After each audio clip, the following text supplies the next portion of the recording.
स्वागत है आप सभी का गायत्री विद्या मंदिर सांचौर की ऑनलाइन क्लासेस में।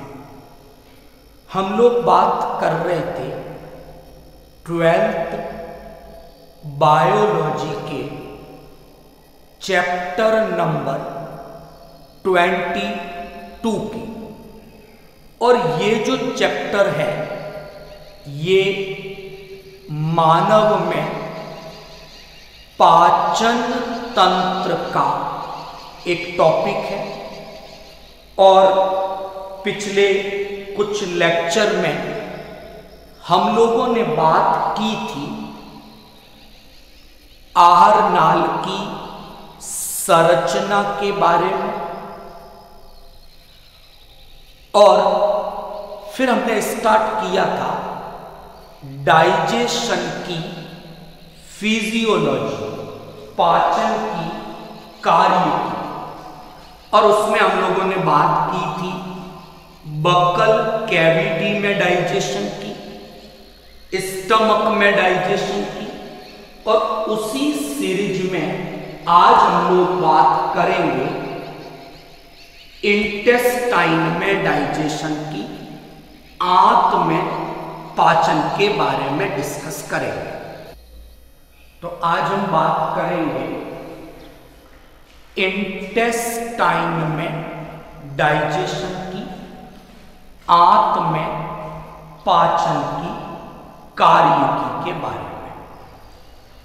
तो पहले भी हमने डिस्कस किया था कि जो इंटेस्टाइन है, जो आंत है, इस इंटेस्टाइन में या आंत में जो पाचन की क्रिया होती है वो केवल और केवल सीमित बनी रहती है छोटी आंत के ग्रहणी वाले भाग तक। तो जब हम लोग स्मॉल इंटेस्टाइन, छोटी आंत की स्ट्रक्चर के बारे में डिस्कस कर रहे थे, तो वहां हमने बात की थी कि छोटी आंत का प्रारंभिक सिरा जो एक यू आकृति की ट्यूब के रूप में है, ग्रहणी ड्यूडीनम कहलाता है। और इसी ड्यूडीनम में आहार नाल का मैक्सिमम, अधिकतम पाचन संपन्न होता है। तो आज हम बात करेंगे कि जो ग्रहणी है, जो ड्यूडीनम है, उसमें पाचन की क्रिया किस प्रकार संपन्न होती है, उस पे आज हम बात करेंगे। आमाशय से ग्रहणी में भोजन काइम के रूप में एंटर करता है। अब ग्रहणी में जो ये काइम प्रवेश करता है ये अम्लीय प्रकृति का है, एसिडिक नेचर का है, क्योंकि आमाशय में इस काइम के साथ HCl इंटरेक्शन करता है। तो जो ये काइम स्टमक से आमाशय में प्रवेश करता है, ग्रहणी में प्रवेश करता है, इसमें HCl की उपस्थिति है और इस कारण ये अम्लीय प्रकृति का होता है।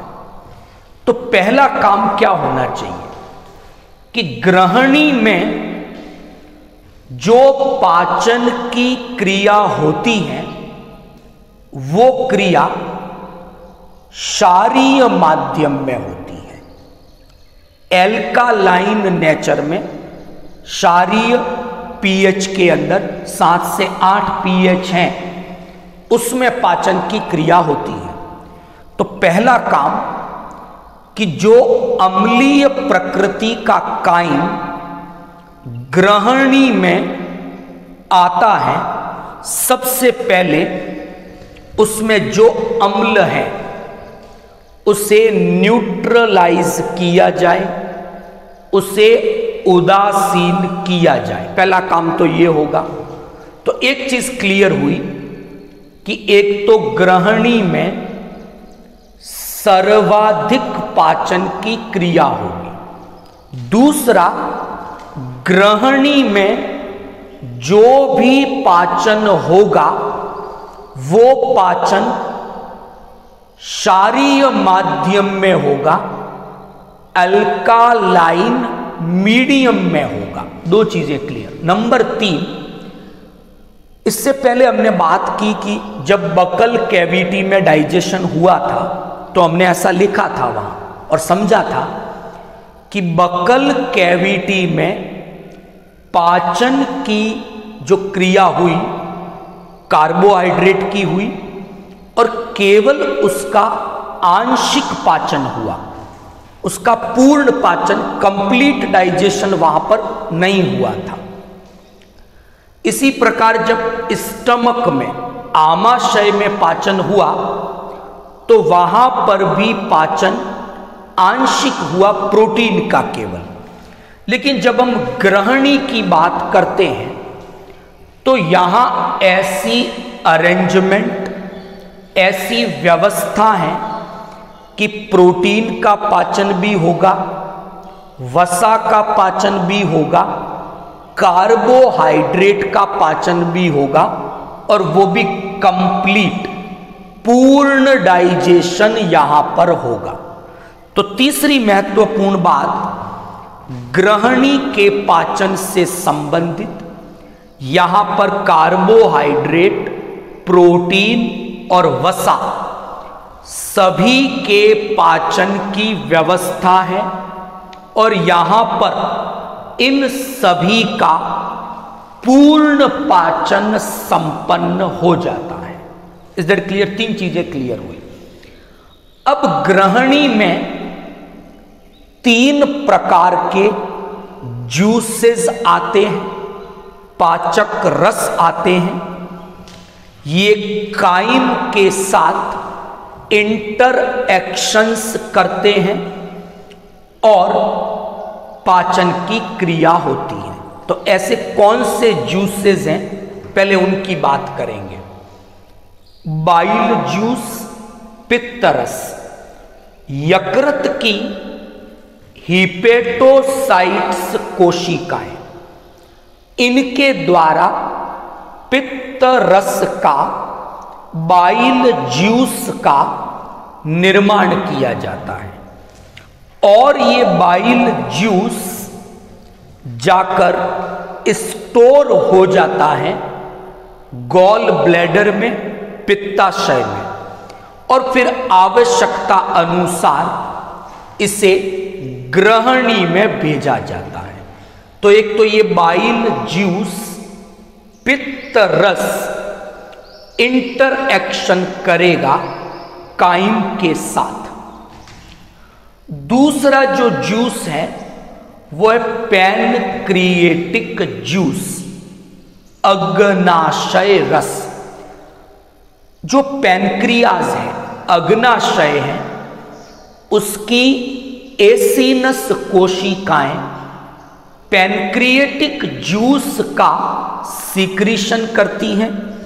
ये पैनक्रिएटिक जूस भी काइम के साथ इंटरएक्शन करता है और पाचन की क्रिया में सम्मिलित होता है। और फाइनली आत्रीय रस, इंटेस्टाइनल जूस, इंटेस्टाइन की कुछ ग्रंथियां हैं, इंटेस्टाइनल ग्लैंड, उनके द्वारा इंटेस्टाइनल जूस सिक्रीट किया जाता है ये भी काइम के साथ इंटरएक्शन करता है और पाचन की क्रिया में सम्मिलित होता है। अब आज हम बात करेंगे केवल और केवल बाइल जूस की, पित्त रस की, कि जो बाइल जूस है, जो पित्त रस है, वो भोजन पर कैसे कार्य करता है, उस पे हम आज के लेक्चर में डिस्कस करेंगे। तो हुआ क्या,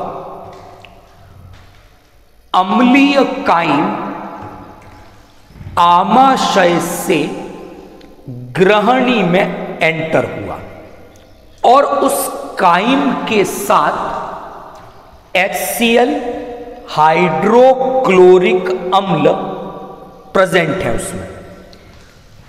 तो ग्रहणी की जो भित्ति है उसे इस HCl से नुकसान हो सकता है।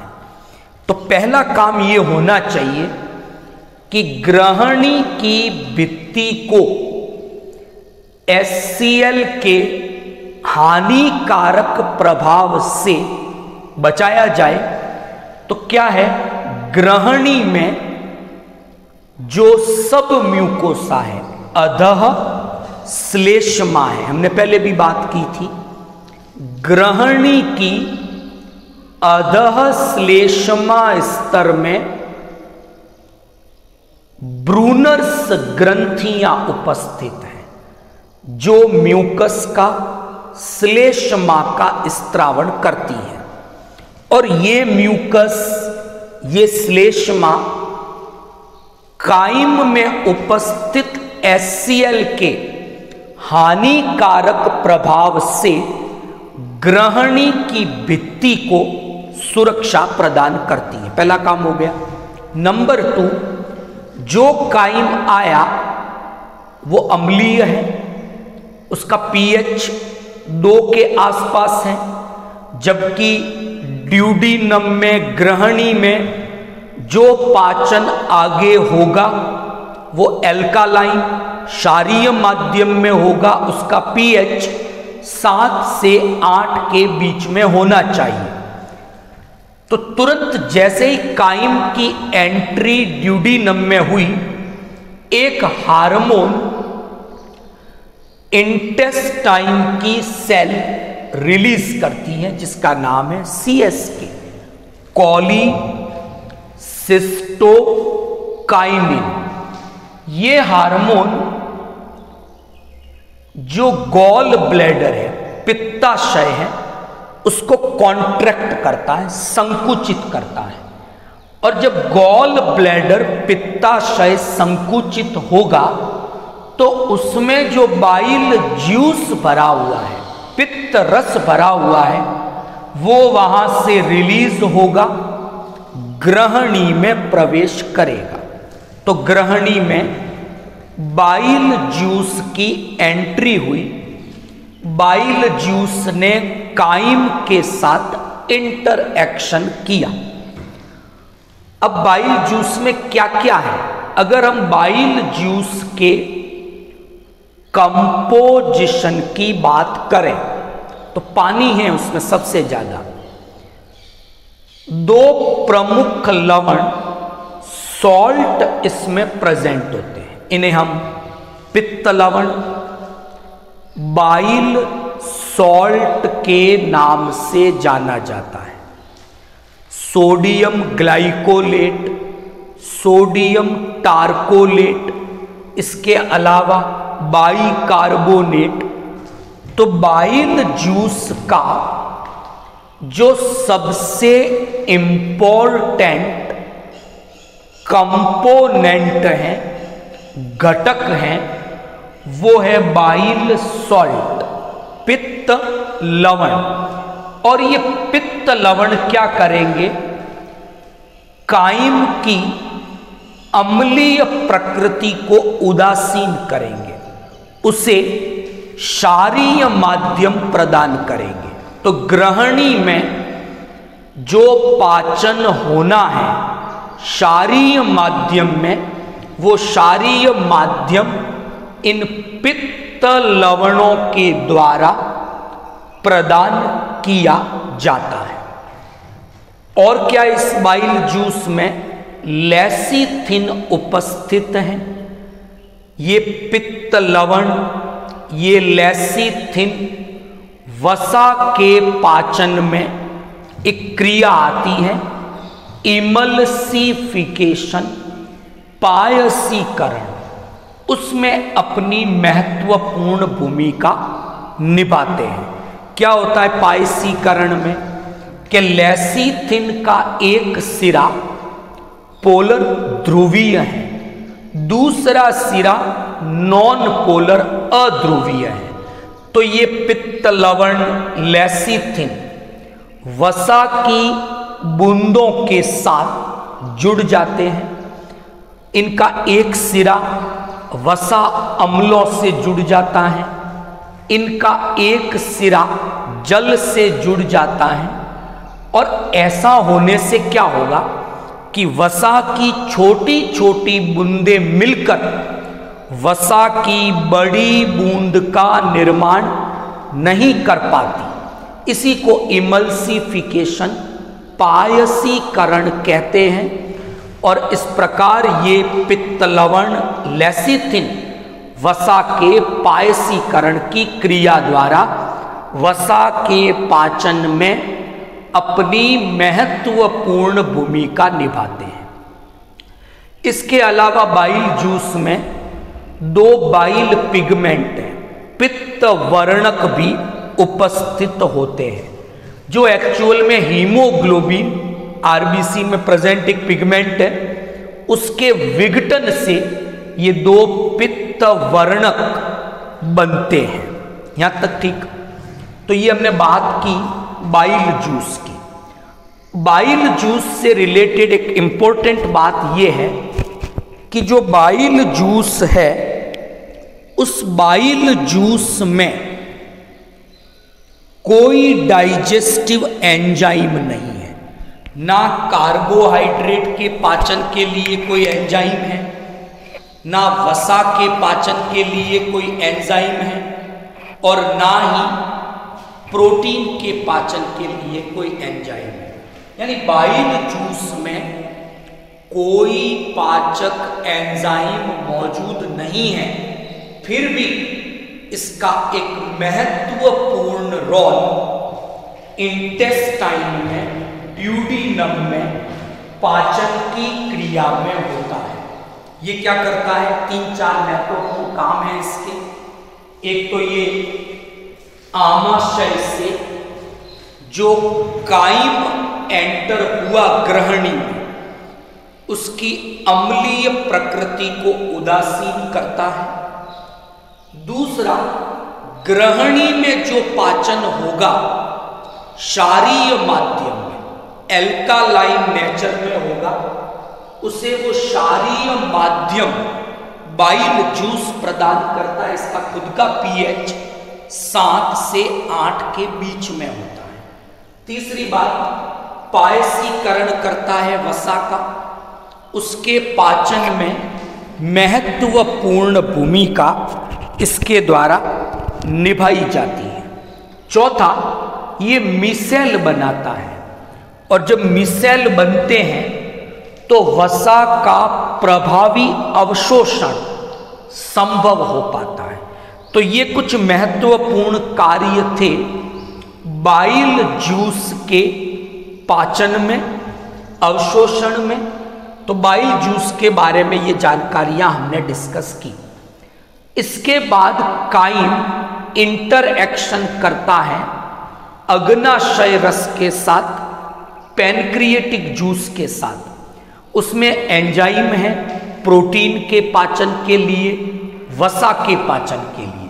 पैनक्रिएटिक जूस में हम देखते हैं अग्नाशय रस में ट्रिप्सिन, काइमोट्रिप्सिन, कार्बोक्सीपेप्टिडेज, लाइपेज, ऐसे एंजाइम हैं जो काइम में उपस्थित प्रोटीन, काइम में उपस्थित वसा, उन पर अपनी क्रिया करते हैं और पाचन करते हैं। फिर काइम इंटरेक्शन करेगा इंटेस्टाइनल जूस के साथ, उसमें भी पाचक एंजाइम है जो कार्बोहाइड्रेट का पाचन करते हैं, जिसमें प्रमुख रूप से माल्टेज, सुक्रेज, लैक्टेज ये एंजाइम होते हैं। तो आज हमने बात की केवल और केवल ग्रहणी में जो बाइल जूस आता है, पित्तरस, उसका संगठन क्या है, बाइल जूस क्या महत्वपूर्ण कार्य करता है, इसके बारे में हमने आज के लेक्चर में डिस्कस किया और ये समझने की कोशिश की कि बाइल जूस में पाचक एंजाइम नहीं होते हुए भी ये क्यों पाचन की क्रिया में इंपॉर्टेंट रोल प्ले करता है, और ये समझा इमल्सिफिकेशन, पायसीकरण क्या है, और वसा का पाचन बिना पायसीकरण के अफेक्टिवली प्रभावी रूप से क्यों नहीं हो पाता है। आई होप आज का लेक्चर इंटेस्टाइन में डाइजेशन का पहला पार्ट था, कल ये 2 पार्ट डिस्कस करेंगे, तो ये आपको इजीली समझ में आया होगा। पित्त लवणों के नाम आपको याद करने हैं। पित्त लवण और लेसिथिन पायसीकरण में क्यों इंपॉर्टेंट है ये आपको याद रखना है, और पित्त रस के क्या कार्य हैं ये जानकारियां आपको याद रखनी है। Thank you all of you.